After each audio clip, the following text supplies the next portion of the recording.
हरे कृष्णा। राधे राधे आप सभी को। आज हम बात करते हैं विजया एकादशी की, जो कि इस बार 13 फरवरी दिन शुक्रवार को मनाई जा रही है। जैसा कि आप लोग जानते हैं कि जो एकादशी का व्रत होता है वो सभी व्रतों में महापुण्यदायी होता है तथा यह व्रत भगवान विष्णु और माता लक्ष्मी को समर्पित होता है तथा यह व्रत करने से व्यक्ति के सारे पाप नष्ट होते हैं तथा उसको जन्म व मरण के बंधन से मुक्ति मिलती है। चलिए इस एकादशी की महत्व पता करते हैं। विजया एकादशी जो है वो फाल्गुन मास के कृष्ण पक्ष की एकादशी को आती है।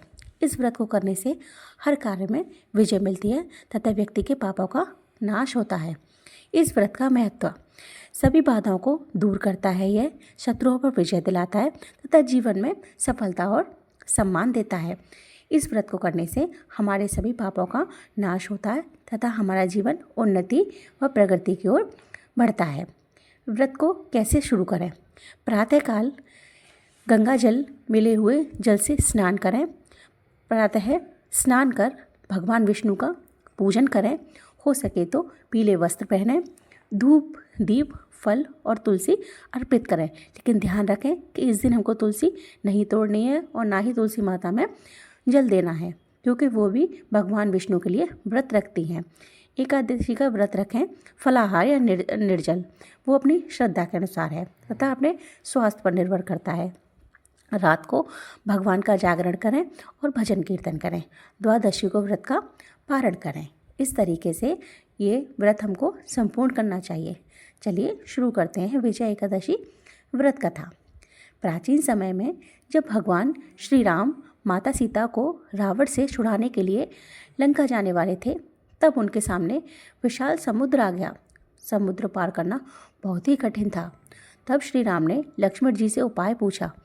लक्ष्मण जी ने बताया, पास ही एक महान ऋषि मुनि का आश्रम है। उन मुनि का नाम बगदालभ्य मुनि था। उनसे मार्गदर्शन लेना चाहिए। श्री राम जी मुनि के पास गए। मुनि ने कहा, हे राम, आप फाल्गुन कृष्ण पक्ष की विजय एकादशी का व्रत कीजिए। इस व्रत के प्रभाव से आपको हर काम में विजय प्राप्त होगी। ऋषि के कहे अनुसार श्री राम ने विधिपूर्वक व्रत किया, व्रत का संकल्प लिया तथा पूरी श्रद्धा और निष्ठा भाव से इस व्रत को पूर्ण किया। व्रत के प्रभाव से समुद्र ने भगवान श्री राम को मार्ग दे दिया और नल नील ने राम सेतु का निर्माण किया।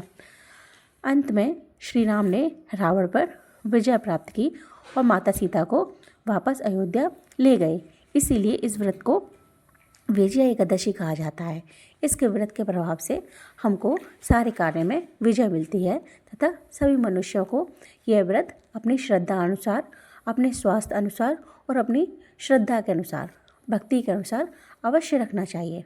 तथा एकादशी का व्रत जो होता है वो सभी व्रतों में पुण्यदायी होता है। ये सबसे अच्छा व्रत माना जाता है।